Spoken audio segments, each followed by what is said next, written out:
Muy buenas, os damos la bienvenida al primer episodio de nuestro podcast Teléfonos Cacharrado. Hoy queremos charlar sobre la prueba de selectividad de lengua castellana en Cataluña, aprovechando pues que nos encontramos en la recta final del curso y que ya es un tema que comienza a estar en boca de todos, como cada año. No sin antes presentar a mis compañeras y a mí. Somos 4 estudiantes de la UAB, la Universidad Autónoma de Barcelona, de Filología Hispánica, si es que aún se nos permite utilizar este término, ya que cambia las terminologías y todo, pero bueno. Paula Egea y Mireia Lara son del grado simple. Muy buenas, chicas. Hola, ¿qué tal, Marc? Y luego Enara Sáez y yo mismo, Mar Martínez, somos del grado combinado con inglés. Hola, Enara, ¿qué Muy tal? buenas. Y bueno, junto a nosotros tenemos a 2 expertos invitados, Carlos Sánchez y Cristina Buenafuentes. Muy buenas, ¿qué tal? Hola, buenas. Buenas tardes, ¿qué tal? Carlos Sánchez es catedrático numerario de la UAB en la Facultad de Filosofía y Letras y su especialización es la lengua española y se centra en temas de diacronía, lingüística histórica, sintaxis histórica o historia de la lengua. Y él ha escrito el artículo titulado El papel de la gramática en los exámenes de selectividad de lengua castellana, que recoge datos desde 1992 hasta 2017, que lo podéis encontrar en la revista Regroc. Y es en el artículo en el que nos basaremos hoy para hablar sobre la selectividad. Y Cristina Buenafuentes es profesora agregada titular interina en la Universidad Autónoma de Barcelona y es subcoordinadora de selectividad y por tanto también podrá aportar en el tema que venimos a hablar hoy. Primero hablaremos tanto con Carlos como con Cristina sobre esta evolución que plasma el artículo, esta evolución que ha sufrido la selectividad en lengua castellana en Cataluña desde los años 90 hasta 2017, dividiendo por temas según aparecen en el artículo, que vienen a ser la estructura del examen, luego la distribución de la puntuación de cada una de las partes que explicaremos, las faltas y penalizaciones y de qué manera cuentan, el nivel de preparación que ha ido llevando el alumnado a lo largo de los años, las notas medias como consecuencia, el proceso de corrección del examen y la sintonía que hay entre el examen y su preparación y la universidad. Y luego finalmente, pues una vez comentados todos estos puntos, hablaremos de dónde se encuentra el examen de selectividad en la actualidad, lo que se pretende conseguir con este examen, los cambios que se plantean y también contaremos con las opiniones tanto de Cristina como de Carlos. Así que, bueno, una vez explicado, entramos ya en materia, empezando con la estructura del examen y le doy la palabra a mi compañera Mireia. Antes de nada, comentar que bueno, no hemos tenido la suerte de tener a Carlos como profesor, pero bueno, a Cristina sí, y nada, bueno, de hecho yo la sufro este curso también, y nada, encantada de tenerte aquí, Cristina. A vosotros por invitarnos. Bueno, intentaremos que estas preguntas no sean muy como el examen del viernes, pero, pero bueno, a ver qué se puede hacer. Bueno, yo quería comentar un poco la estructura del examen de la selectividad de Cataluña. La perspectiva del artículo es diacrónica, así que haré un poco un resumen de los años que tenemos recogidos por el artículo y los cambios que se han hecho en la estructura.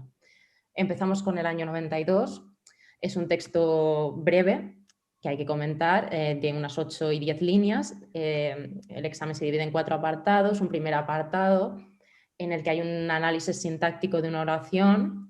Realmente es un estudio categorial de la oración, el típico por cajas. Luego un segundo apartado con cuestiones gramaticales, el comentario morfológico de una forma verbal.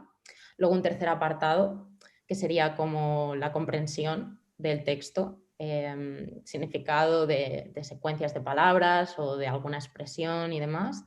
Y un cuarto apartado relacionado con un apartado de la teoría que puedas encontrar con el programa de la asignatura de lengua y literatura castellana. En el 95 tenemos una temática muy similar.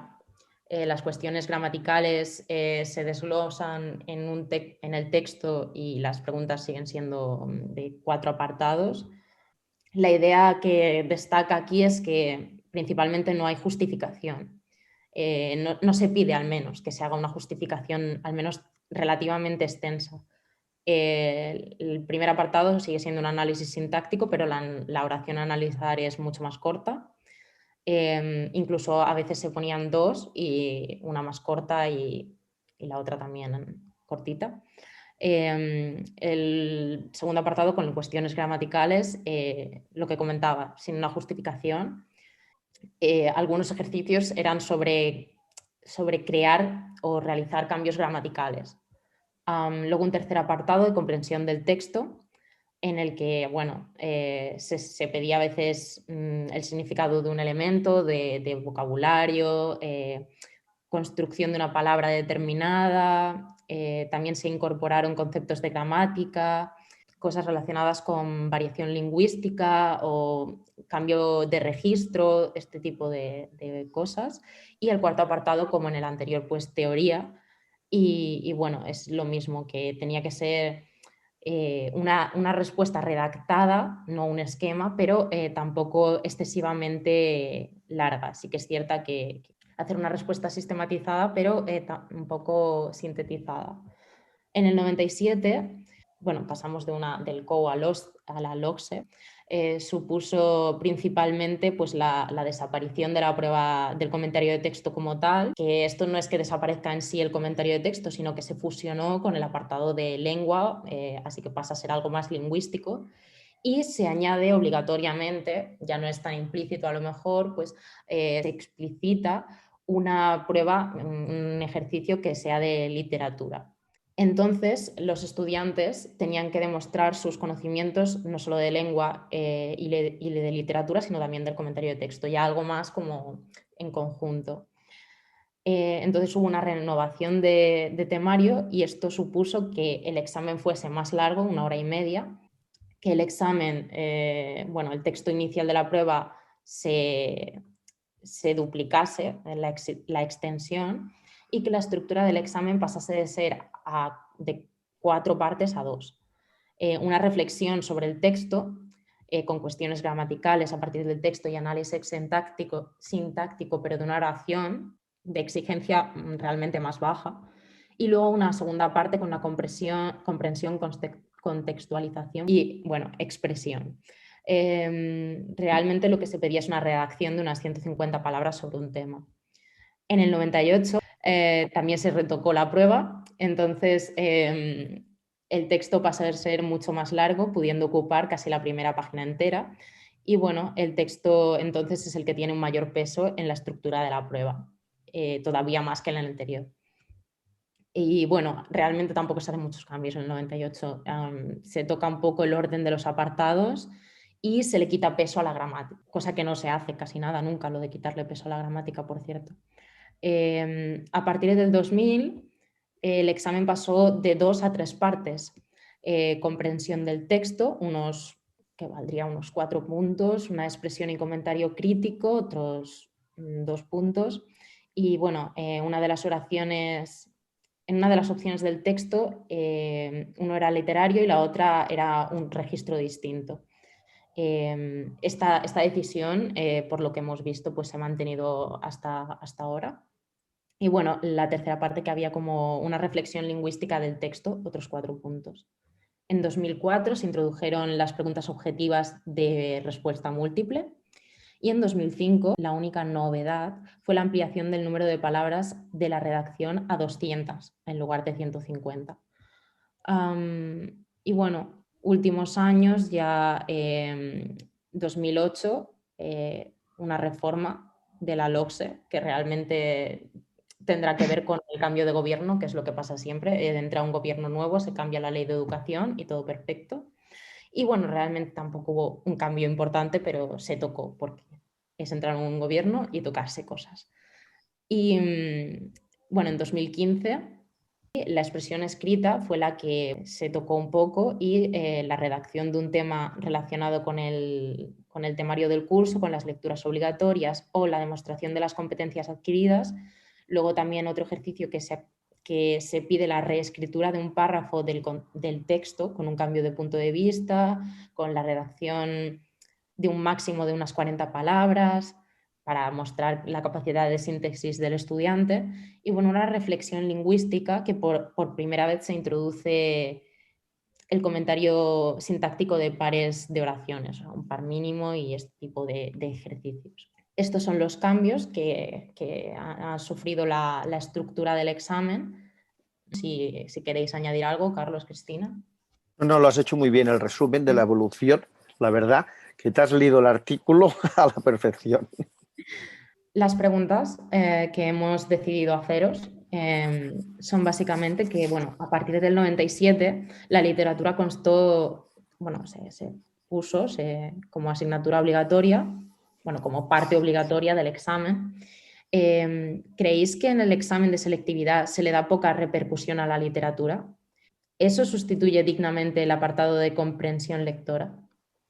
A ver, aquí hay un problema de fondo bastante importante y es, no se puede descontextualizar el examen de lengua sin conocer cómo funciona el sistema de enseñanza en Cataluña respecto al resto de España.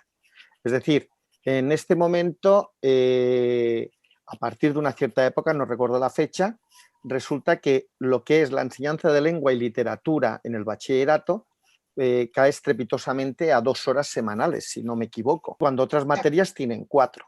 Entonces, no sé a qué mente privilegiada se le ocurre esta maravillosa idea en la comunidad nuestra, porque esto no ocurre fuera del mismo modo, justo por la coexistencia de 2 lenguas.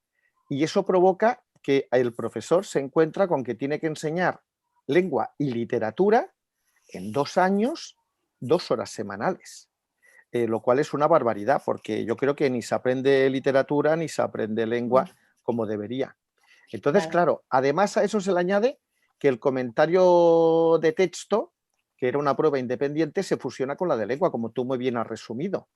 Y entonces se quiere hacer en un único examen que el estudiante demuestre unos conocimientos de comentario de texto. Cuando hablamos de comentario de texto significa que una persona para llegar a la universidad tiene que ser capaz de entender.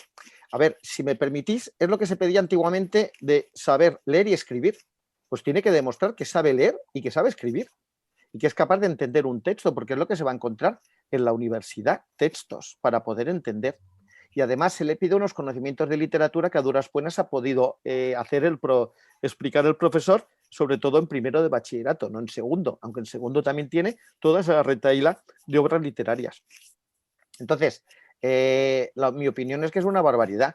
Es decir, las lenguas han salido perdiendo en el sistema catalán respecto a otras materias. En algún momento se ha llegado a decir que qué casualidad que las otras materias siempre sacaban peores notas en la selectividad, a pesar de tener más horas. Y en algún momento alguien se preguntó si igual es que aprobábamos demasiado en bachillerato. Y si a lo mejor hubiéramos suspendido más, igual habríamos podido ser capaces de exigir mayor presencia de la lengua. Barbaridades han dicho muchas. Yo escuché una en la cual se decía que para qué tenía que haber más horas de lengua en bachillerato en Cataluña si en realidad la lengua ya estaba en todas las asignaturas. No sé, esto es un poquito como ya empezar a reducir que encontramos a Dios en todos los lados y con lo cual ya no hace falta ni ir a misa ni a ir a ningún lado, etcétera, etcétera. Eso se ha dicho y está escrito, es decir, está por escrito. Y eso nos ha llevado, digamos, a esta situación en la cual el examen de lengua en selectividad pues ha sufrido todas estas variaciones. Y un pequeño apunte sobre lo que has dicho y has resumido muy bien. Hay un sistema y un cambio de educación al pasar del COU a la LOTSE. Y me gustaría recalcar lo siguiente. El COU era un curso de orientación universitaria y estaba dominado por la universidad. La universidad programaba los contenidos del COU. En el momento que pasamos a la LOTSE, la universidad deja de tener el dominio de esa etapa en la enseñanza secundaria y es lo que es la consellería del ministerio el que te marca cómo tiene que ser esa enseñanza. Con lo cual, ahí la universidad pierde peso y deja de ser ella la que marca los criterios y los contenidos que tiene que tener mínimos el estudiante para poder acceder a la universidad. En resumen, que querer meter comentario de texto, literatura y lengua en un único examen, por mucho que sea hora y media, en una selectividad, es una barbaridad, pero ya parte de que el mismo bachillerato diseñado ya es una barbaridad actualmente, porque se quiere pasar de una enseñanza secundaria obligatoria a un bachillerato en un año y medio y recuperar todo lo que no se ha podido enseñar antes en año y medio y además en Cataluña con el agravante de un magnífico trabajo de recerca que somos la única comunidad autónoma que lo hace en toda España. Pero bueno, yo creo que Cristina puede aportar alguna cosa más.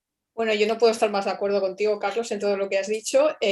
Como apunte final, yo quisiera decir que el examen de selectividad, tal y como está concebido en la actualidad, en la versión actual, digamos, la literatura en realidad tiene muy poca presencia. Es cierto que hay dos textos, que uno procede de las lecturas prescriptivas, el otro no, pero en realidad lo que se hace con esos textos no es preguntar contenidos literarios sobre ellos, ¿no? Sino lo que se hace es, pues lo que decía Carlos, ver si el estudiante ha entendido ese texto y se le hacen una serie de preguntas para ver si ha entendido ese texto. Y en el caso de las preguntas específicas de las lecturas prescriptivas, simplemente se va a preguntar si el estudiante lo ha leído, sin hacer ningún tipo de preguntas sobre pues, figuras literarias o algún aspecto relacionado con el contexto de creación de la obra, con el autor, etcétera. Por tanto, bueno, es cierto que es un examen como triple, ¿no? Que es comentario de texto, lengua y literatura, pero yo creo que el peso aquí de la literatura es menor.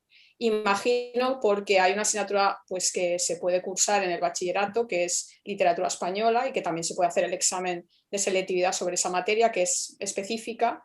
Y bueno, con el tiempo, pues seguramente ese peso que ha tenido la literatura, a lo mejor en el examen ha sido rebajado, ¿no? Ahora realmente el peso que tiene es ese, es preguntar por esas lecturas exclusivamente, ¿no? Y lo que sí que hay es mucho comentario de texto. Yo creo que en la estructura del examen pesa mucho más el comentario de texto que la parte de lengua incluso. Que como has comentado Mireia a partir del artículo de Carlos, incluso había sido menor el peso de la reflexión lingüística con respecto al que tiene ahora, ¿no? Y bueno, pues eso es porque hubo esta fusión de los dos exámenes que ha comentado Carlos y al final pues nos ha quedado lo que nos ha quedado, ¿no? Y yo he de decir como estudiante de COU, porque yo sí que tuve la oportunidad de estudiar COU, mi examen de selectividad de lengua castellana fue como el que comentaba Mireia, es decir, de estos apaisados que había que poner ¿no? el examen en horizontal para poder hacer el análisis sintáctico de una oración bastante larga y luego además había que hacer un comentario del análisis, es decir, no simplemente había que hacer el análisis, sino hacer un comentario, ¿no?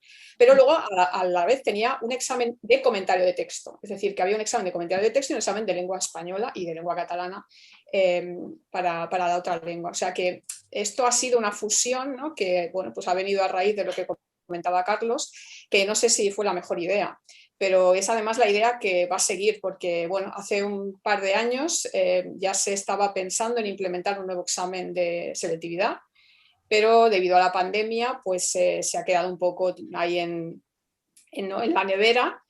Pero bueno, la idea es cambiar el examen de selectividad para, de alguna manera, que bueno, haya menor opcionalidad a la hora de escoger el texto. Es decir, que el alumno no pueda escoger entre dos textos, sino que haya uno solo, ¿no? Pero bueno, esto todavía, ya os digo, ¿no? Se va a implementar en las PAU de este año, de 2021, pero dada la pandemia, pues ha sido imposible ponerlo en práctica. Un pequeño apunte. Dejar muy claro que las obras literarias no las elige el coordinador de la materia de lengua castellana. Vienen impuestas. Es un poquito, no se sabe muy bien todavía. Sí, o sea, bueno, hay una comisión, hay una comisión de lecturas formada por no se sabe quién. Esto es como los expertos famosos del comisión gobierno de expertos que toman las riendas de lo de la pandemia, pues un poco lo mismo, pero dentro del tema de lecturas. No se sabe quiénes son, imagino que si se preguntan nos lo dirían, ¿no? Pero nadie lo ha preguntado nunca, ¿no? Y es verdad, no decide el coordinador, ¿no? Y a veces el pobre se lleva un poco las quejas de todos los profesores que dicen, bueno, ¿cómo pones el lazarillo de lectura prescriptiva? Que eso no incentiva a los alumnos, que es un texto... Pero el pobre coordinador, bueno, pues se lo vienen un poco dado, ¿no? Ese texto no lo elige. O sea que muy buen apunte, Carlos, esto era importante decirlo en público. Mucho, porque eso ha llevado muchas horas y muchas discusiones en las reuniones y muchas quejas en las reuniones con profesores de instituto donde piden justo la cabeza equivocada. Sí, además nos comparan con catalán porque catalán siempre pone, claro, a Messer Rodoreda, la presa del Diamant, qué bonito, qué tal, y nosotros pues tendemos hacia lo clásico, pero bueno, no sé, a mí me encantó leer El Quijote, por ejemplo, y El Lazarillo, es muy divertido, no sé, pero bueno, debe ser un poco raro. Bueno, No, personalmente a mí también me gustó, ¿eh? A mí también me gustaron las lecturas. sí. En No, sí, general, es lo que iba a decir, ¿no? Un poco también, que antes que comentabas, Cristina, que los exámenes, bueno, al menos cuando yo hice la selectividad, el de castellano eran 2 opciones, A y B. En A había un texto literario que era uno de Lorca y en el otro no era literario y todo el mundo cogió la opción B, la que no era el texto literario, y a mí me sorprendió un poco porque hay como un rechazo enorme hacia la literatura. Es como que tenemos en mente que a lo mejor un texto literario es más difícil y te va a complicar más que uno no literario. Que esto, no sé, a lo mejor también se debe porque como hay pocas horas de lengua a la semana en bachillerato, a lo mejor los profesores optan por enseñar lengua y no literatura, entonces como que cogea un poco, o no sé, entonces no lo entiendo, pero sí que hay un rechazo bastante grande a la literatura en este aspecto, ¿no? Me da sensación, vaya. Fíjate que cuando nos daban los exámenes para corregir, como hubiera una poesía, todo el mundo huía hacia la otra. A veces de una forma inconsciente. Y aquí si este podcast lo escucha alguien que tiene que examinarse de selectividad, que esperemos que sí, yo les daría, hoy me gustaría darles muchos consejos. Primer consejo, antes de huir del texto, mira qué te preguntan sobre el texto. Porque a veces resulta que las preguntas sobre la parte sobre la poesía eran mucho más fáciles y asequibles que no las preguntas que se hacía sobre el texto no literario. Pero bueno, veías, vamos, la gente huía, salía corriendo de la parte literaria, sobre todo. Y a veces uno se queda con lo más formal, que es, como este texto sea muy largo y me canso de leer, me voy al otro que es más corto. Mira, es decir, mi consejo es, vale la pena perder el tiempo en leerse bien los 2 textos, pero sobre todo vale más la pena perder el tiempo en leer qué te preguntan sobre los textos. Y no solo eso, que miren también el apartado de expresión escrita, porque a veces luego te preguntan en ese apartado por algo que es más complicado que en la otra opción. Entonces hay que mirar el examen en conjunto también, porque eso pasó creo el año pasado, que la mayoría de los exámenes habían hecho una opción que era el texto de Lola Pons, me parece, si no recuerdo mal. Y claro, luego la pregunta de expresión escrita era un poquito más difícil, ¿no? Entonces, bueno, quizás el texto de Lola Pons era más fácilmente comprensible, pero luego había esta parte más difícil de expresión escrita que tenías que tener ciertos conocimientos para hacer una redacción con un poquito de contenido y de 2 dedos de frente, ¿no? Y claro, pues donde habías conseguido rascar, al final acabas perdiendo por el otro lado, ¿no? Y al final no valía la pena, ¿no? Quizás haciendo la otra opción hubiese tenido el pack completo, ¿no? O sea, que es verdad lo que dice Carlos, que sean inteligentes y que antes de decidir la opción, no sé, eso es como cuando, ¿no?, vas a comprar un vestido y te fijas por si te gusta el color, ¿no? Fíjate ¿no?, si te queda bien, ¿no? A lo mejor luego el color no te queda bien, ¿no? Pues un poco hay que mirar eso también en el examen.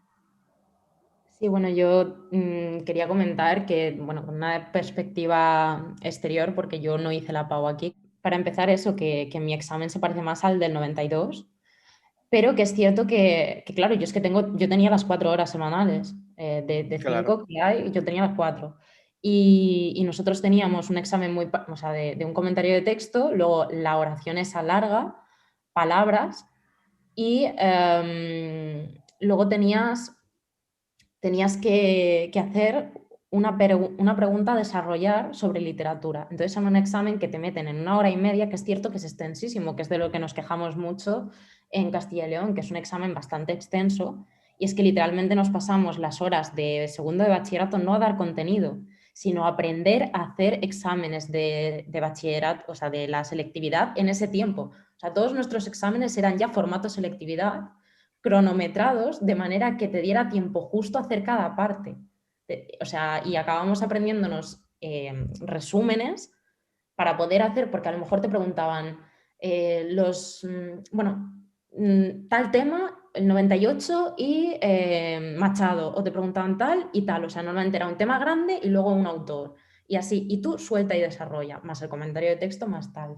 ¿Qué pasa? Que yo al principio, un poco escéptica al ver por primera vez la selectividad de Cataluña, dije, ¿pero qué es esto? Quiero decir, me encuentro con algo bastante más resumido, mucho más como, cosas así más salpicadas y concretas, y yo al principio dije, jolín, pues vaya timo, ¿no? O sea, pero luego cuando lo piensas, cuando estás en la carrera, te lo paras a pensar y dices, a ver, las preguntas que están, lo que se pregunta realmente es bastante conciso, al menos la de la actualidad. No te sabría decir cada prueba y cada cambio, pero al menos la actual es bastante concisa. Las preguntas saben a qué preguntarte y con lo que respondas ya se evalúa realmente eso.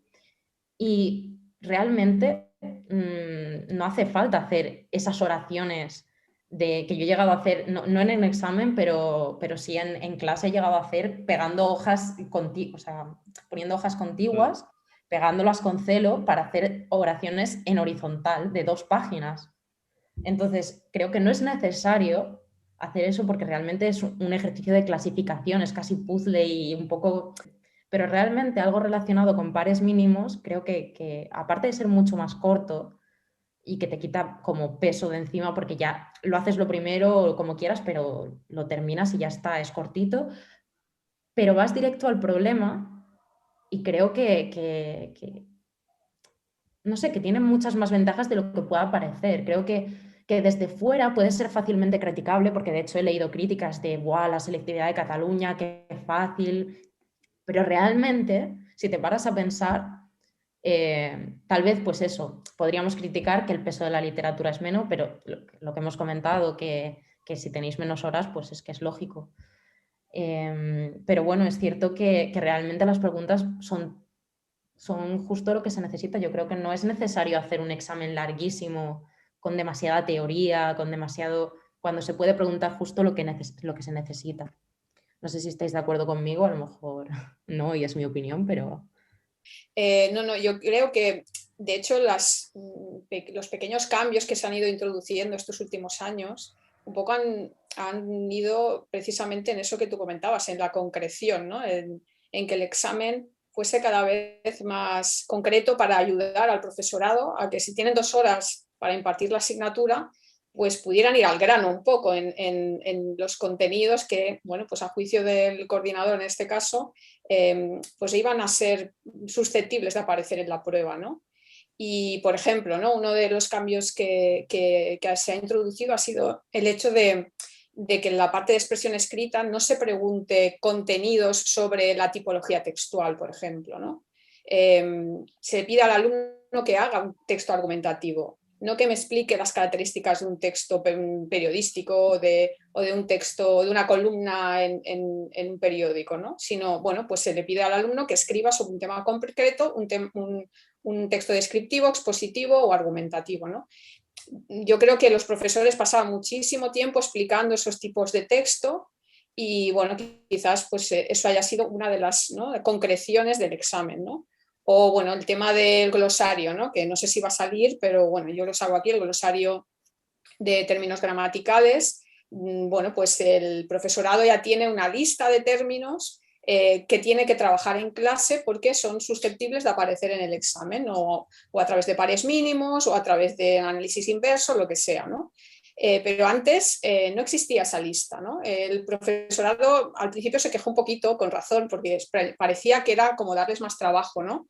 Pero creo que al final, al menos la mayoría o las voces que nos han llegado a nosotros han sido positivas, ¿no? Porque antes es que podía salir cualquier cosa. Yo recuerdo hace unos años que salió el famoso oxímoron y la famosa catáfora, que causaron sensación porque era un concepto que nadie esperaba que saliera en la selectividad y salió, ¿no? Y de hecho, durante la hora después de la selectividad, tú buscabas en Google catáfora y era la palabra más buscada de Google, ¿no? Porque la gente no sabía lo que era una catáfora. Y bueno, pues nada, las titulares de prensa iban llenos, ¿no?, de la famosa catáfora. Bueno, pues ahora es catáfora, si no está en el glosario, no va a salir en el examen de selectividad. O sea, así de claro, y cualquier concepto que no aparezca en ese glosario no va a aparecer, ¿no? Yo creo que eso es una ventaja que antes no teníamos y ahora sí que tenemos, ¿no? Y bueno, pues esos son un poquito los pasos que hemos dado en los últimos tiempos, en lo que tú decías, Mireia, ¿no?, en concretar un poquito más para poder ayudar al profesorado a preparar la asignatura. Pero yo disiento no con Cristina, sino Mireia, en la visión que tienes. yo creo que ni un extremo ni otro. Y no No, critico el no. examen de ahora. Lo que te quiero decir es que el pasar a 2 horas, que le ha pasado a castellano y a catalán, a las dos, ha mermado contenido. Sí, Entonces, sí, de soy acuerdo consciente. que pedir, que yo me acuerdo cuando corregía los primeros exámenes en el 92, eran apaisados y con letras chiquititas, y para corregir un examen de esos era una locura. Y el pobre estudiante los tenía que hacer en 1 hora. En 1 hora tenía que hacer un examen muy, muy, muy completo. Pero ahora, digamos, últimamente con lo de pares mínimos se la ha introducido y ha sido un gran acierto. Yo no lo he vivido, lo del par mínimo, como su coordinador y como corrector, pero se le ha dado es un gran acierto porque se le ha dado un contenido de reflexión gramatical que ya no es tan memorística antes de decir esto es blanco o es negro. Y lo que dice Cristina, una de las grandes obsesiones desde el principio, durante todos los años, era establecer comunes denominadores para poder corregir.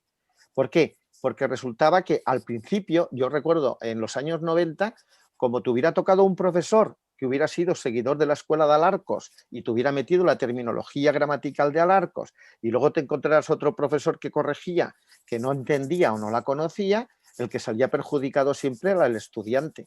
Entonces, lo que se ha intentado en la evolución, al menos desde lo que es la coordinación y los coordinadores, en buscar que el estudiante no saliera perjudicado por diferentes estructuras, por diferentes escuelas lingüísticas. Y sobre todo, lo que ahora mismo comentaba Cristina, que al menos como no había un temario que se había perdido al abandonar el COU y pasar a la LOTSE, que se supiera qué es lo que podía entrar y lo que no podía entrar, porque la gran indefensión del profesorado era brutal. Decir, bueno, ¿qué le explico a mis estudiantes? Pensar una cosa, cuando uno se examina de selectividad, está examinando también al centro y al profesor que la ha impartido.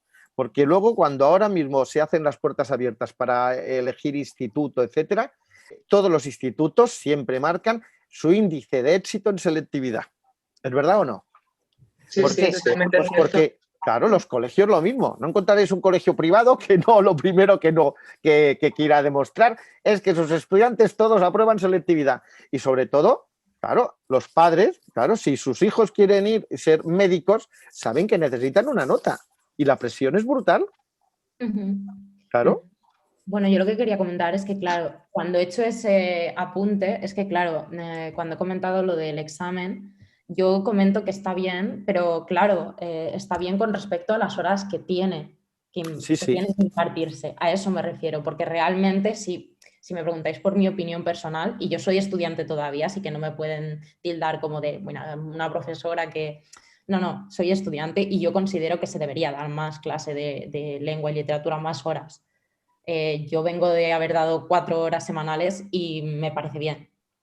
Y bueno, antes hiciste un comentario que me pareció muy interesante, Carlos, sobre lo de, no es que como la lengua se da en otras materias, bueno, si nos ponemos así a reducir a lo absurdo, las matemáticas están en todas partes, tanto en las mesas como se Exacto. construyen, como en la naturaleza, como, Sí. ¿sabes? Si nos ponemos así, pues realmente porque tenemos X horas de matemáticas, quiero decir, realmente, ¿qué pasa? Que como la lengua la hablamos todos, podemos, pues hombre, sí, no, es cierto que la conocemos, pero hay ciertas cosas que hay que explicar y hay ciertas cosas que hay que matizar y que te las tiene que enseñar. Y no es lo mismo lengua que literatura. Y en realidad, incluso si quisiéramos, podríamos desglosarlas. Y bueno, de hecho, en Cataluña tenéis una asignatura más concreta, pero es que, por ejemplo, en Castilla y León no existe una. Existe una que se da en primero de bachillerato de literatura universal, pero no hay una concreta de literatura española.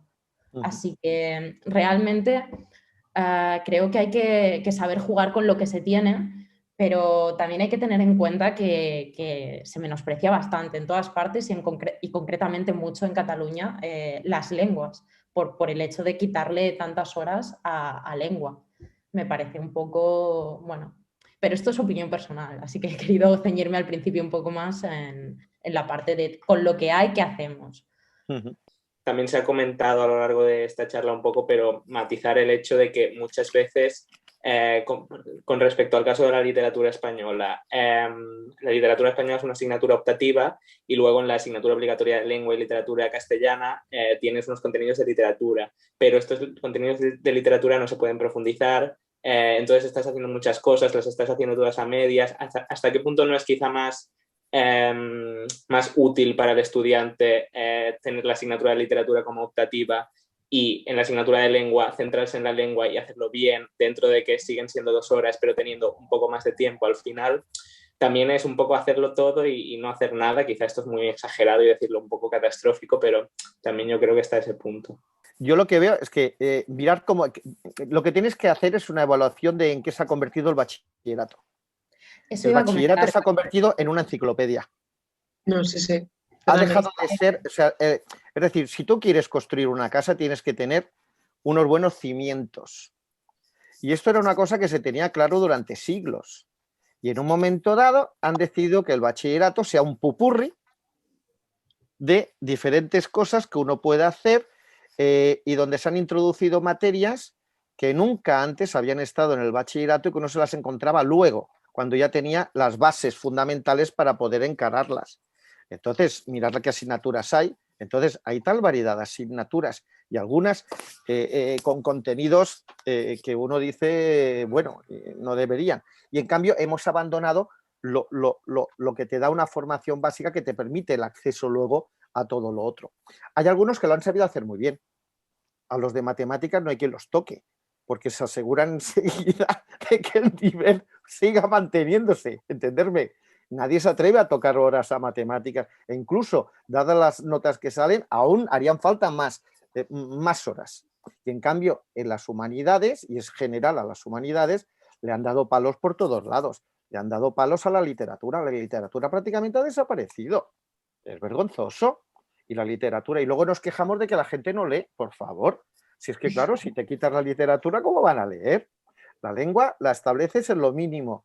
Luego te encuentras también con filosofía, también la quito. Es decir, empiezo a quitar filosofía, historia, pim, pam, pum, y entonces, Latín, pues bueno. griego. Bueno, a ver, Latín y griego.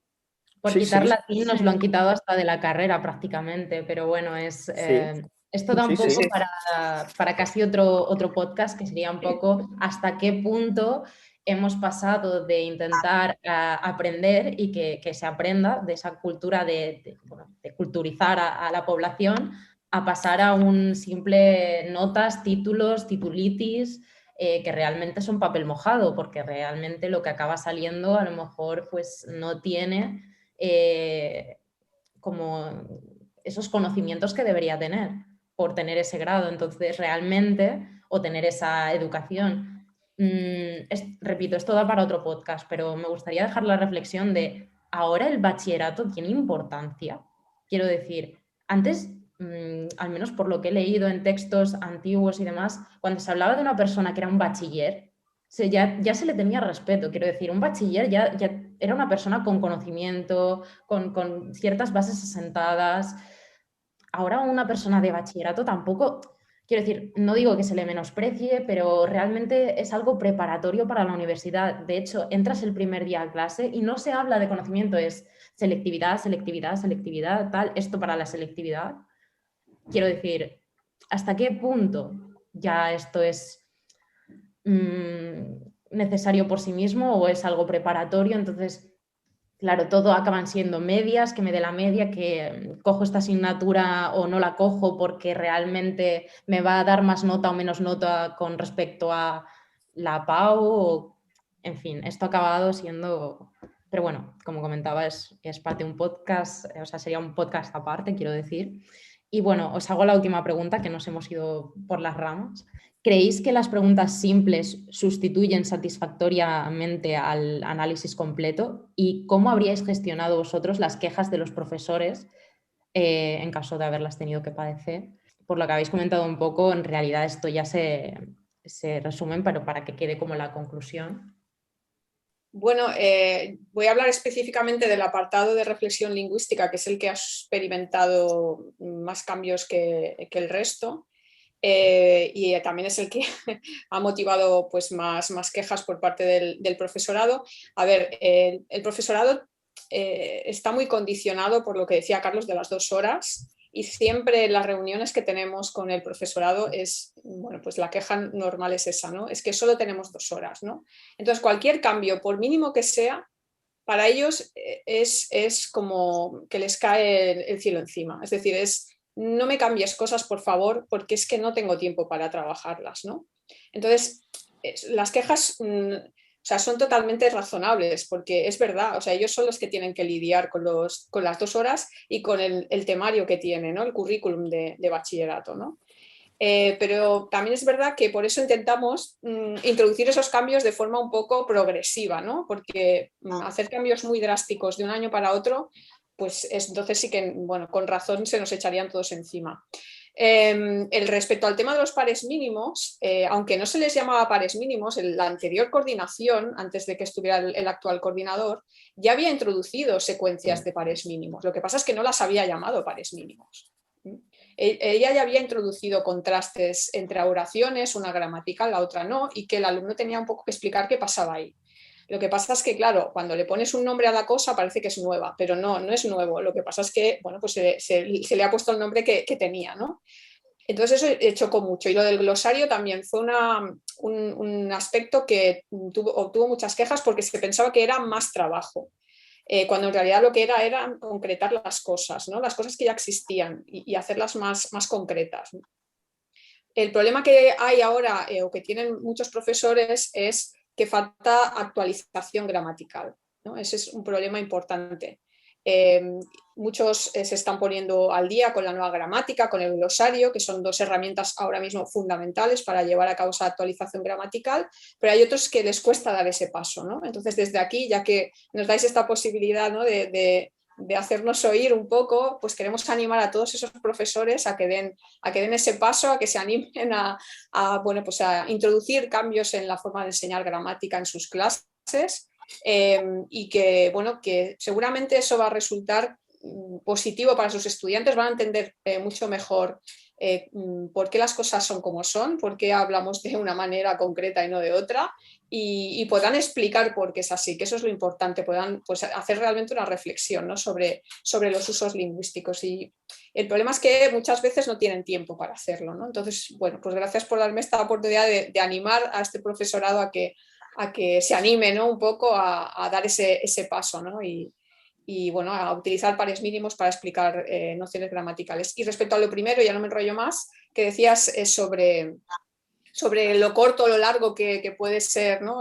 La pregunta sobre esto, es que yo creo que es que en un sintagma se pueden preguntar tantas cosas, no hace falta tener una oración muy larga para poder hacer una reflexión lingüística. Un sintagma ya puede ser pues susceptible de una reflexión que te puede llenar, pues eso, páginas y páginas si quieres, ¿no? Y si tienes los conocimientos y la formación adecuada. Por tanto, no creo que sea una cuestión de tamaño, aquí no, en otras esferas puede ser que sí, pero aquí no creo que sea una cuestión de tamaño, sino bueno, de tener un bagaje con el que a enfrentarte a esa oración, a ese sintagma o incluso una palabra. Una palabra puede dar de sí igual que una oración. O sea que en ese sentido yo creo que, bueno, pues la extensión aquí no es importante. Y ya le doy la palabra a Carlos, que me está mirando con cara asesina de cállate ya. A ver, yo discrepo en algunas cosas. Cuando alguien tiene que prepararse para una carrera corta, a veces necesita correr kilómetros. Con eso no significa que para el examen tuviera que haber una sábana, como tú decías, Mireia, para poder poner en horizontal todas aquellas oraciones. No hacía falta que fueran tan largas, pero sí un mínimo sí. Con ello estoy totalmente de acuerdo con Cristina. Hay que adaptarse a las nuevas, al tiempo que se da, con lo cual. Pero lo que pasa que es curioso que después de una formación en la ESO y en el bachillerato en que se ve lengua, que luego veas que cuando llegan a la universidad justo los que han elegido hacer filología, pues ves que no tienen esos conocimientos mínimos igual para hacerte un análisis sintáctico en forma de árbol, de cajas o como quieras. Es decir, que hay muchas carencias y son carencias importantes. Entonces yo creo que una cosa es la preparación, el ejercicio, el entrenamiento, con lo cual hacer análisis sintáctico va muy bien. Es decir, a veces me he encontrado textos por estudiantes míos que les preguntas y tú te das cuenta que no se entiende. Entonces, la única manera de saber por qué no se entiende es analizando el texto. Es decir, date cuenta, es que no hay sujeto o no hay una concordancia. Yo creo que eso saldría de la práctica. Sí que es cierto que antiguamente cuando se enseñaba latín, el latín era una gimnasia mental increíble para poder aprender análisis sintáctico que luego revertías a tu lengua particular. Entonces eso servía. Entonces, hemos perdido el pasar de esos análisis tan largos. ¿Era necesario? No, no era necesario que fueran tan largos, pero un mínimo análisis sí. Cristina tiene razón también, en un sintagma puedes preguntar muchísimas cosas, pero el sintagma está sacado de un contexto mayor y si no estás acostumbrado a ver ese contexto mayor, luego resulta que no eres consciente de ese contexto menor. Entonces, yo creo que hay que saber combinar las dos cosas, lo cual significa que sigo pensando que hemos ido a bien, hemos ido dignificando cada vez mejor el examen de selectividad. ¿Qué es el examen que a mí me gustaría particular? Obviamente no. O sea, a mí me gustaría que no hubiera nada de comentario de texto en el examen, que estuviera fuera, que fuera un examen de contenidos, que fuera un examen único y exclusivo de lengua, en el cual se viera realmente, se hubiera reflejado lo que se decía en el año 90 por parte de la coordinación de COU sobre por qué había un contenido y una materia de lengua. Simplemente porque es un instrumento fundamental para que luego una persona sea capaz de entender un texto. Nada más sencillo que eso. Pero si no eres capaz de entender por qué un texto falla, nosotros nos hemos encontrado a veces en la facultad estudiantes de filosofía y letras que entregan una instancia y se la devuelven en secretaría porque les dicen que no se entiende lo que piden. Me parece muy increíble que con 18 años alguien no sepa capaz de hacer un texto que se pueda. Es decir, está muy bien hacer textos, escribir, pero todo esto tiene que salir de ser capaz de leer, de haber leído mucho, de haber redactado mucho y sobre todo de ser capaz luego de pararte a pensar lo que has escrito, poderlo analizar. Entonces me gustaría volver a una etapa intermedia. Pues nada, Enara, cuando quieras, coméntanos un poco la preparación del alumnado en la selectividad, por favor. Sí, en el artículo Carlos nos especifica muy bien que el examen de lengua española en 1992 era uno con una gran carga de contenidos y le cito textualmente de gramática pura y dura, que iba dirigido a un estudiante bien preparado, con una buena base de morfología y sintaxis y que poseía un conocimiento de lengua adecuado a su edad y con un estudio previo de los temas teóricos. ¿Qué pasa? Que en 1997 la literatura pasa a ser una materia obligatoria y con la reforma educativa pasamos de tener un alumnado COU a tener un alumnado LOCSE. Y a partir de los años 2000, las pruebas de lengua catalana y lengua castellana, que tienen como función fundamental evaluar las habilidades lingüísticas básicas de los estudiantes preuniversitarios sin que se tuviera en cuenta los estudios que se quisieran cursar con posterioridad. Con esto, primero se pretende evaluar la capacidad de análisis y síntesis del estudiante, como se ha comentado antes, a partir de una serie de preguntas sobre la estructura del texto y sus partes. Luego el estudiante debe demostrar su capacidad de estructurar, desarrollar y argumentar ideas. Y en tercer lugar se pide una reflexión lingüística, por lo que puede contener preguntas sobre aspectos sintácticos, morfológicos y ortográficos relacionados con el texto. Claro, a partir de este análisis que hemos hecho, vemos que hay un cambio de función quizá del examen, ¿no? Y con ello suponemos que también de un poco de exigencia. Y queríamos saber en qué grado ha modificado el nivel académico de los estudiantes. Es una pregunta un poco difícil. No sé, ¿exigencia en qué sentido? ¿A la hora de realizar el examen, en el diseño del examen o en el corrector que corrige ese examen? Nosotros lo habíamos pensado más un poco en lo que había comentado antes Carlos, que nos da un poco la sensación que antes era una gramática efectivamente pura y dura, como él dice, y ahora es más bien saber que el estudiante pues, es capaz de hacer un comentario o que comprende lo que lee, que va a ser capaz de enfrentarse en la universidad a textos. Hombre, está claro que al integrar esa parte de comentario de texto, que además vale, pues, creo que la primera parte son 4-3-3, ¿no? Si no recuerdo mal, la puntuación de la estructura del examen actual de la actividad, si no estoy equivocada. Bueno, en cualquier caso, son 3 puntos lo que vale la reflexión lingüística, que es la parte común del examen. Por tanto, todo el resto es más comentario de texto, expresión escrita, entender el texto. Por tanto, ya se ve un poco que el protagonismo lo tiene precisamente esa parte esa vertiente, ¿no? De comentario de texto, en detrimento de la parte de reflexión lingüística, solamente a partir de la puntuación. Es decir, deduzco todo esto a partir de la puntuación. Por tanto, lo de la gramática pura y dura se podría aplicar a la parte de reflexión lingüística. donde, bueno, ahora sí que es verdad que se pregunta más por contenidos de tipo más competencial. Quizás antes las preguntas de reflexión lingüística no eran precisamente preguntas de reflexión lingüística, eran más preguntas de definir cosas, poner ejemplos, pues rellenar huecos, conjugar un verbo, clasificar una palabra, cosas por el estilo, y luego había aquellas de crucecitas, ¿no? Que era escoger entre 4 opciones posibles. Y esto, bueno, pues ha ido realmente modificándose hasta convertirse en, bueno, pues en lo que de alguna manera refleja el título del apartado, que es reflexión lingüística, pero en la parte de comentario de texto es predominante en el examen. O sea que si comparamos lo que decía Carlos de gramática pura y dura, yo creo que aquí ha quedado bastante reducida.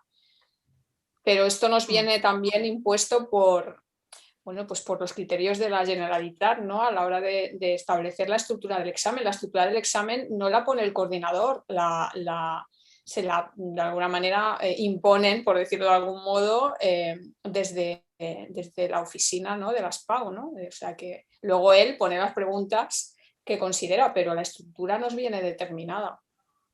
No sé, Carlos, Claro. tú... Sí, a ver, menos contenido lo hay, en el sentido que un poquito iba por ahí. Y la culpa no es del examen. El examen se adapta, las exigencias se tienen que adaptar a lo que espera que conozca el estudiante, del conocimiento del estudiante. Entonces, si antes tenías muchas más horas hace años para poder enseñar gramática y ahora tienes muchas menos horas, obviamente los contenidos con los que se llega a la actualidad a la universidad son menores, eso por supuesto. Es decir, ha habido, si esto dices, ¿ha bajado el nivel?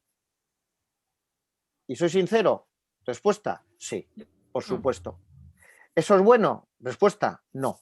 ¿Por qué? Porque cuanto más se baja el nivel, una bajada de nivel no va acorde con un rendimiento. Cuanto más se baja el nivel, más baja el rendimiento. Y en aspectos de este tipo se ve claramente, digamos, respecto al conocimiento que se tiene en la universidad, respecto al conocimiento de la gramática. Que ahora se está intentando ser más reflexivo y es diferente, sí. Y no pensemos que todo simplemente tiene que ser contenido. Es decir, que tiene que haber reflexión. Antes se pecaba de un exceso de contenido y poca reflexión. Ahora vamos a una mayor reflexión. Ojalá pudiéramos combinar las dos cosas. Claro, y es curioso porque esto, bueno, no estamos 100% seguros, pero creemos que con otras asignaturas de carácter más científico no ha sucedido. Claro, me imagino que puede ser por lo que dice Carlos, de que es que ahora son 2 horas y a lo mejor matemáticas pues tiene muchas más. Y por eso no se ha podido ver ese cambio, ¿no? Tiene 4 horas matemáticas, claro. Si no me equivoco. Sí, tiene 4. Y si les dieras 1 hora más, cogerían 5. Y si hubiera otra más, 6.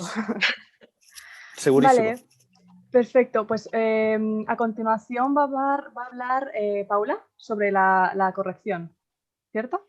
Sí, voy a hablar un poco sobre la corrección o más bien la figura del corrector, ¿no? Que es un poco discutida. Vemos, por ejemplo, que en el 92 no hay realmente unas pautas de corrección. Sí que hay unas pautas de puntuación, pero no hay unas pautas de corrección en las que el corrector o los correctores puedan ir a una, por decirlo así, ¿no? Está como sujeto a lo que tú, Carlos, has llamado al sentido común del docente a la hora de corregir los exámenes. Ahora haremos una pregunta sobre esto. En el 95 sí que describes tú que empezaron a darse unas pautas que se ceñían pues, a las respuestas que se esperaban, ¿no? Como unos contenidos fijos que el corrector tenía a lo mejor como patrón. En el 99 dices que se planteó un examen con preguntas teóricas objetivas para que la corrección se hiciera, imagino, digamos, más fácil, pero es algo que no se consiguió hasta 2004, hasta el examen de 2004 no hubieron preguntas objetivas. Entonces la pregunta aquí, que es la más obvia, es ¿qué se considera sentido común, ¿no? O sea, vosotros como docentes, ¿qué sentido común tenéis? ¿Tenéis el mismo sentido común? Para no decirlo de forma vasta, ¿cómo se comen los alumnos esto, sabes? Te lo explico muy brevemente. El examen de selectividad siempre se ha intentado ir mejorando el sistema. Pensar que en un principio la selectividad, cuando yo empecé a estudiar en la universidad, era más bien apto o no apto, era la única nota que había, nadie se jugaba nada con la nota. Era o entrabas o no entrabas. Y al principio era selectivo, el nombre selectividad es seleccionar, empezó con medicina, pero el resto no había ningún problema para seleccionar a la gente, había plazas de sobra. Fue a medida que se fue complicando la cosa en que ya se convirtió todo en más serio, en el sentido de que hacía falta una puntuación y por esa puntuación entraba o no entraba uno a la carrera que elegía. Eso significaba que cada vez el sistema tenía que ser más, la palabra exacta, garantista, sería la palabra. Garantista de cara a la persona y al mismo tiempo que nadie, porque fuera corregido por un determinado corrector u otro, pudiera tener diferencias de puntuación. A ver, hay una realidad. Si yo pongo un examen, yo lo corrijo y lo corrige Cristina, estoy seguro que podemos variar mínimamente, porque nos conocemos mucho los dos en ese aspecto. Lo que quiero decir es que las pautas en un principio no es que no hicieran falta, es que eran profesores de instituto y de universidad y se suponía unos conocimientos previos a la hora de corregir. Entonces se daba una puntuación y más o menos se daba por hecho que se iba a ir corrigiendo lo que digamos sentido común significa que nadie se iba a dedicar a machacar a un estudiante por el hecho de machacarlo, entenderme, o al contrario, o iba a ser demasiado laxo, ¿vale? Lo que sí se fue viendo con el tiempo es que en el momento en que la puntuación se tenía que afinar a la centésima, se tenía que tener entonces un sistema que fuera, vamos, lo más perfecto posible. Lo que os puedo asegurar es que Cristina y yo hemos estado, yo he estado y ella todavía está en su coordinación, estamos en dobles correcciones y de todas las cantidades de reclamaciones que se realizan, son mínimos los cambios de nota. Eso lo podemos asegurar. Pero claro, es mucho mejor si tienes unas pautas que te marcan cada vez más que en unas pautas más generales que puedan dar lugar igual a ese medio punto de diferencia, pero que ese medio punto aquí o medio punto allá puede provocar que acabe entrando o no en la carrera que él desea. Pero por eso se ha mejorado el sistema. Yo puedo asegurar que se ha mejorado el sistema mucho. No es que fuera malo, sino que se ha perfeccionado. La palabra sería perfeccionar. Cristina. Sí, sí, estoy totalmente de acuerdo. Y bueno, hay cierta parte del examen que por mucho que quieras establecer unas pautas, es muy difícil. Por ejemplo, la expresión redacción. escrita, claro, esto es bastante difícil, ¿no? Se pueden dar unas pautas, sobre todo en el contenido, ¿no? Pues tendría que aparecer este tipo de ideas, ¿no? En la redacción. Pero claro, luego ahí sí que es verdad que, bueno, que son dos puntos porque bueno, pues que pueden ser decisivos, ¿no? Y que hay correctores que son muy estrictos, otros que son un poquito más laxos y eso es muy difícil de controlar. Entonces, bueno, ahí sí que depende un poco de la subjetividad del corrector, ¿no? De lo que valore, ¿no? Esa redacción o lo que no valore, ¿no? Pero hay otras partes del examen, como dice Carlos, que se han perfeccionado mucho a la hora de establecer unos criterios claros y que todos los correctores, si siguen esas pautas, claro, luego está el corrector que a lo mejor no las sigue, ¿no? Entonces esto aquí es bueno, pues es un alma díscola, ¿no? Y no podemos hacer nada, pero la mayoría sí que siguen las pautas y bueno, puede ser que esa pequeña variación que pudiese haber se corrija, ¿no? Con esa perfección que tenemos a la hora de establecer esas pautas. Pero pensar, perdona, Cristina, añado, pensar que luego hay el sistema de doble corrección que puedes reclamar, sí, que está muy mal utilizado por el estudiante, porque os puedo asegurar que la mayoría de reclamaciones son de perdidos al río. Pues yo reclamo y a ver si suena la flauta por casualidad, lo cual acaba yendo en contra del estudiante porque desvirtúa el sistema y hace que algo que sea tan general cueste luego ver realmente el que, bueno, la puntuación no ha estado. Y luego otro aspecto que hay que dejar muy claro, si se descubren las dobles correcciones que un corrector no ha hecho bien su trabajo, es excluido en otras correcciones, ya no vuelve a corregir selectividad, ¿eh? Eso que quede muy claro y todo el mundo lo sepa. Y luego, si se descubre que ha habido una cosa que no se ha corregido bien, ahí están los tribunales de doble corrección para corregir y entonces poner la puntuación que le corresponde. Sí, eso se detecta cuando hay muchos exámenes para revisar de un mismo corrector, ¿no? Entonces ahí es donde salta la liebre, ¿no? Y se investiga cómo ha corregido ese corrector y a partir de ahí se toma medidas si es que pues, no ha realizado bien su tarea, claro. Un apunte súper rápido que quería comentar es que la prueba actual de Cataluña sí que permite ser más preciso, como habéis comentado, porque realmente hay preguntas que al ser tan cortas o tan o es así o no realmente, o sea, tampoco le puede, es esos dos puntos que comentabas, Cristina, en donde puede variar. Pero, por ejemplo, en una prueba como la que tenemos en Castilla y León, ahí realmente es casi todo, salvo la parte de morfología y sintaxis, el comentario de texto, que es bastante puntuación, y la literatura, pues esos medios puntos y tal, como los realmente no son justificables, son un poco lo que va viendo el corrector según el examen y demás. Entonces, creo que beneficia mucho al estudiante en la parte de corrección que el examen de Cataluña sea tan concreto. Es una valoración que quería comentar. Estoy de acuerdo. La verdad es que me ha gustado las respuestas que habéis dado. No me esperaba esto, me esperaba algo más simple y la verdad es que me ha convencido mucho. Vale, bueno, la sintonía con la universidad. En 1992 se destaca que el temario se impartía por el famoso curso de orientación universitaria y que era decidido por las universidades. En resumidas cuentas, que el coordinador de cada materia, que a su vez pone el examen de selectividad.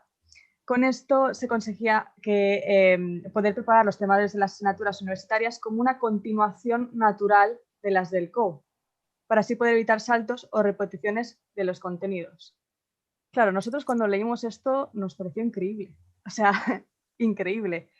Porque claro, además, más de una vez entre nosotros habíamos comentado que en primero, sobre todo, tanto en el grado combinadas como en el grado simple, teníamos asignaturas de introducción en las que a lo mejor, no sé, dábamos qué es un morfema.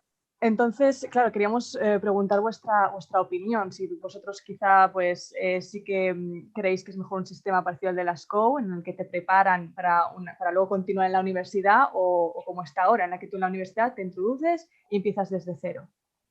Como profesor de introducción a la lengua española, yo creo que debes tomar la palabra. Pues voy yo.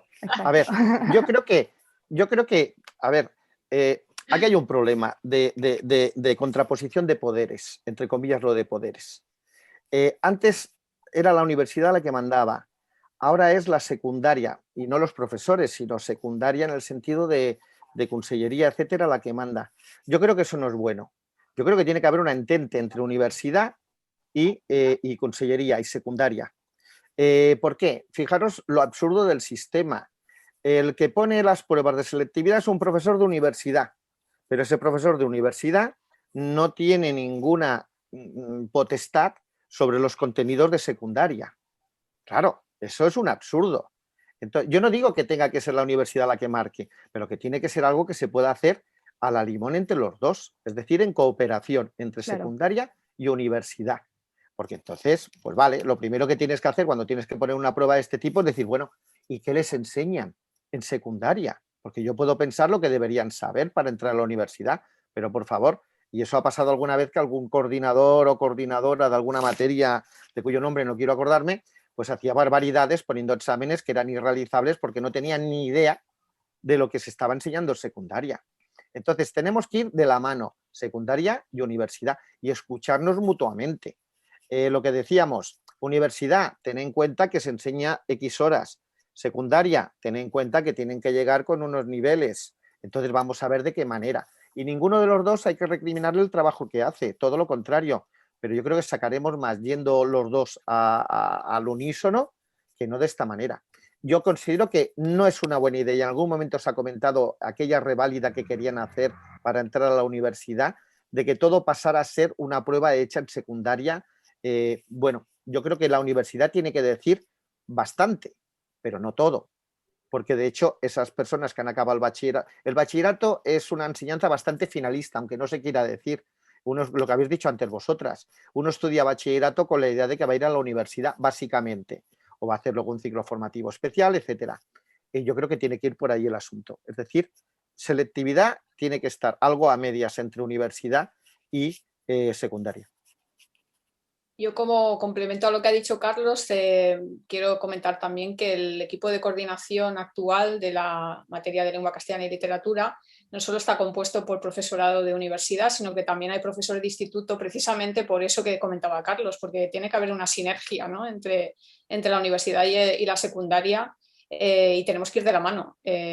No estoy yo muy de acuerdo en que haya muchas introducciones en el grado nuestro o en el de cualquiera, pero bueno, el nuestro es el que conozco, pero es que a veces es inevitable porque arrastramos, como también ha comentado Mireia en alguna de sus intervenciones, un poco, pues eso, la falta de horas que tienen los profesores en secundaria para enseñarlo todo, con lo cual, pues esas carencias han tenido que intentar pulirse en esas introducciones que vosotras consideráis que son prescindibles, ¿no? Pero que al final se han convertido en necesarias, ¿no? Bueno, esto quizás en un futuro, si conseguimos pues, de alguna manera mejorar y poner más horas, ojalá pudiera ser posible eso de añadir más horas a la enseñanza de las lenguas en el bachillerato, o reducir el currículum, porque quizás es que el currículum tampoco es lo que debería ser, ¿no? Y tiene demasiados contenidos. A lo mejor habría que echar mano al currículum para intentar quitar cosas y darle importancia a otras, ¿no? Pero bueno, de momento es lo que tenemos y bueno, creo que al menos los estudiantes que pasan por la universidad, como decía Carlos antes, tienen una buena formación. Quizás no una formación perfecta, pero sí, pues al menos con las herramientas para poder complementarla. Creo que las herramientas necesarias sí que las proporcionamos, pero bueno, es que una persona si quiere formarse se va a formar durante toda su vida, no solo en la universidad. O sea que, bueno, pues eso es un poco lo que quería comentar en relación a esta cuestión. A mí me gustaría de las preguntas que, si Cristina le parece bien 5 minutos. Sí, ya he avisado que llegaba un pelín tarde. Vale. Teníamos unas preguntas finales un poco sí. de cara a la perspectiva que hay. Ya se ha comentado un poco, tú ya has hecho algún comentario, pero respecto a lo que se quiere hacer a partir de ahora, sí que sí vas a comentar. Creo que hay dos que yo destacaría. Una de ellas sería,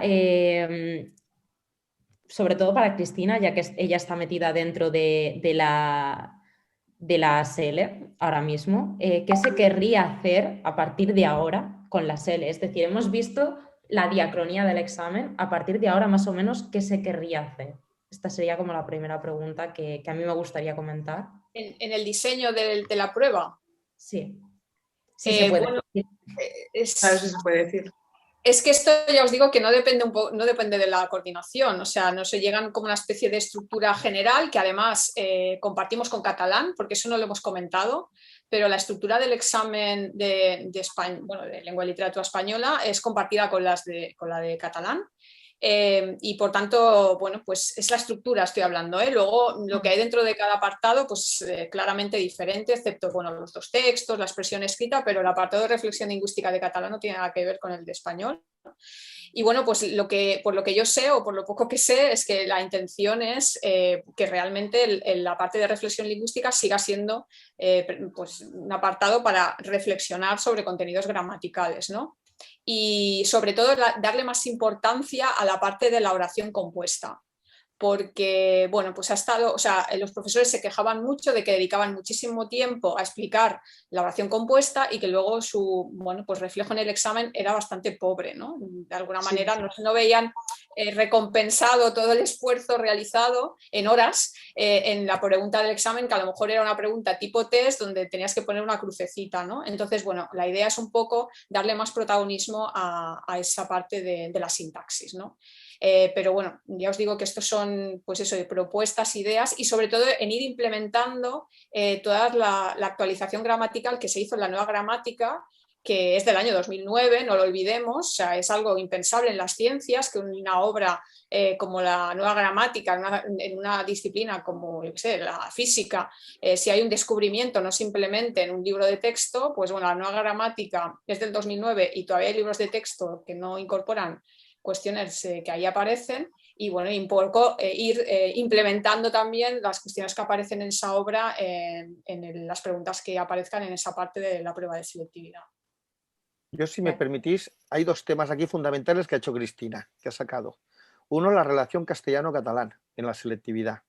Y dos, los libros de texto. Voy muy rápidamente a los dos, porque además nos daría para podcasts, pero de horas. Primero, la relación castellano-catalán. No hay ningún problema, las lenguas no tienen ningún problema. Se ha creado un problema donde no lo hay. Me explico. Lo primero que se mire, la primera pregunta que hacen los periodistas, a los estudiantes cuando salen de salir del examen de catalán y de castellano es ¿cuál has encontrado más difícil? Como si hubiera una competición entre las dos lenguas, cuando las pobrecitas ninguna compite con ninguna. Y cuando salen las notas, drama nacional, y aquí nacional lo voy a Cataluña, si el catalán saca menos nota que castellano. O hay un problema porque entonces, ¿qué pasa? A ver, un examen es simplemente un examen. Significa que se ha hecho una prueba, hay pruebas que pueden ser más fáciles, más difíciles que el estudiante, pero no está indicando para nada el conocimiento general que se tiene de la lengua. Si vosotros me pedís que ponga un examen que demuestre que nadie tiene conocimiento de lengua, soy capaz de ponerlo. Y si me pedís un examen al revés, soy capaz de ponerlo. Es decir, podemos poner un examen que saque todo el mundo un 10. ¿Significará eso que todo el mundo tiene un conocimiento de la lengua increíble? No, y al revés tampoco. Entonces, basta ya de ejercer esa presión mediática sobre las dos lenguas pobrecitas, que las dejen tranquilas y su enseñanza. Y eso ha llevado a veces a querer desde estructuras más altas de la coordinación a intentar que los dos exámenes sean lo más parecidos para que luego no salgan las respuestas de uy, es que el de catalán es muy difícil, es que ¿por qué siempre en catalán es más difícil que castellano? Y viceversa. Y un poquito va por ahí. Entonces, por favor. Y segundo, bueno, y la presión sobre castellano, sobre la lengua, el examen, los periódicos todos, a ver qué texto ha salido. Algunos han salido hasta en las noticias porque había salido el texto una vez de una ministra que era del PSOE, como era posible, barbaridades, todas las que queráis. Y luego, segundo aspecto, los libros de texto. No pasa solo en lengua, están desfasados en todo, en física, en matemáticas, en biología. Hay cosas que se han descubierto, superadas, que no han entrado en los libros de texto. ¿Por qué? Es muy fácil. Las editoriales van a su bola. El que tendría que hacer el trabajo de velar porque los libros respondan a algunos criterios no está haciendo su trabajo, y me voy a aspectos institucionales, y todos sabemos dónde mirar. Y los que redactan los libros ya no eran los que antes redactaban los libros. Yo pondré un ejemplo. Yo estudié un libro de Cou que era de Fernando Lázaro Carreter. Ha habido gente que ha estudiado con libros hechos por Ignacio Bosque. Pues a veces miras los autores y te encuentras con que es por trabajo-obra y hacen lo que pueden sobre libros que ya están hechos. Y yo me he encontrado en los libros de texto de mis hijos, cuando han estudiado lengua, auténticas barbaridades. Yo les corregía en respuesta de mis hijos, papá, no puedo decir eso porque si no el profesor me suspende porque es diferente a lo que pone el libro de texto. Y ahí me callo y me he desahogado. Y ojo que ahora hacen publicidad engañosa, porque muchos libros de texto dicen que tienen actualizado con el glosario, con la nueva gramática, y es mentira. O sea, que vaya el profesor con mucho cuidado y que realmente mire que eso es verdad. Lo usan además, como un reclamo de ventas. No voy a decir la editorial increíble, porque no puedo. Increíble. Pero sí, hacen publicidad. Eso es como, ¿no?, el prólogo de, ¿no?, Gabriel García Márquez, ¿no? Y luego lo ha hecho cualquier matado, ha puesto su nombre. Bueno, pues es un poco lo mismo, ¿no? Vender el producto, sabe que eso llama la atención del profesorado y, bueno, quien no revisa realmente si eso es así, pues cae en el engaño. Así que cuidadito, que también hay estafas en este ámbito de los libros de texto. Que vayan con cuidado, que no se dejen llevar por el anuncio y que lo comprueben. Vale, y como última cosa, ¿creéis que quitándole peso a la gramática en la selectividad se ha conseguido algo? ¿Creéis que se lee y se escribe mejor quitándole peso tanto en la asignatura, como hemos visto, de reducción de horas, como en el examen y tal? ¿Se consigue algo?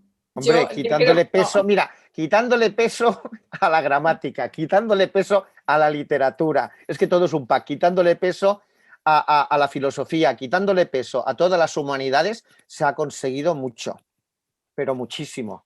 A culturizar a todo ser viviente que va por ahí en este mundo mundial. Es decir, hay una cosa básica, no podemos prescindir de los conocimientos en parte memorísticos y en parte reflexivos. Y entonces cuando uno se lee una enciclopedia, pues sí, pues se lee una enciclopedia. Pero cuando uno se lee una obra de filosofía, una obra de literatura, una obra de lingüística, es muy diferente lo que tiene el resultado al que llega. Entonces sí que se ha conseguido. Pero si queréis podemos ir al consuelo de todos, que esa es la frase original histórica, no de tontos, pero bueno, alguien que lo cambió lo hizo con sentido común también, de que está pasando en muchos de Europa. Es decir, nos encontramos estudiantes Erasmus que pueden venir de otros países, de Alemania, de Francia, de Italia, etcétera, a veces con conocimientos, a veces igual que aquí. Y otros países europeos que no te lo pensarías están a niveles de conocimientos mucho más altos que aquí, cuando antes eran países considerados de mucho de menor nivel de los que teníamos nosotros. Es decir, yo creo que habría que hacer una reflexión profunda. Antes lo habéis dicho, gobierno que entra hace un cambio en la enseñanza. ¿Para qué? Pues parece ser que es una medalla que se tienen que poner todos. Yo creo que habría que decir, o sea, mientras un país, cada vez que entra un gobierno, tenga que cambiar el sistema educativo, ese país no funciona a nivel educativo y está perdiendo un pilar. La educación, como ocurre en otros países más sensatos, tiene que ser un acuerdo de todo el Parlamento, de todo el Congreso, pero ya para años, y siempre un acuerdo definitivo. Y no puede ser que una asignatura sea religión o sea otra, o sea educación cívica o constitución o lo que sea el gran problema en los sistemas educativos que van cambiando. Mientras eso ocurra, pues vamos al desastre. Yo sí que creo bueno, que reducir horas nos ha repercutido, pero el examen de selectividad, al fin y al cabo, no hemos hablado de las notas, porque no ha dado tiempo, pero había un punto, ¿no?, que era sobre las notas. En realidad las notas no han cambiado, más o menos se han mantenido en las mismas, ¿no?, en la misma horquilla, ¿no?, durante todos estos años, a pesar de los cambios que ha habido y que Carlos refleja muy bien en el artículo que habéis citado, ¿no?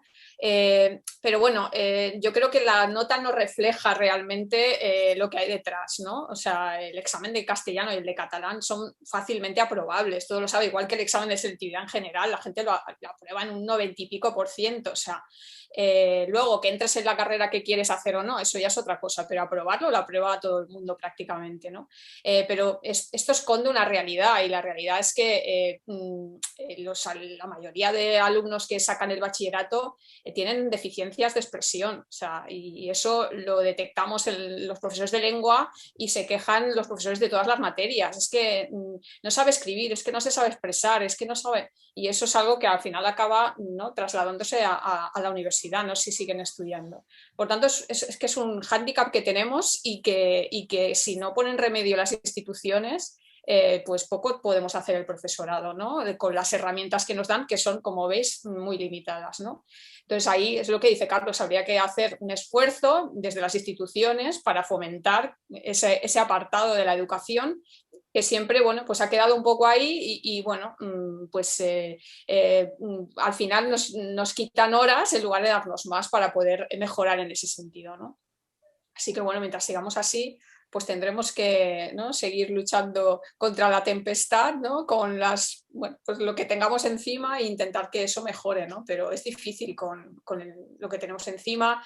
El tema de las redes sociales también ha hecho mucho daño. En fin, hay tantas cosas que bueno, que tenemos en contra que bueno, pues ya os digo, tendríamos que seguir ahí pico y pala y a ver si algún día se acuerdan de nosotros.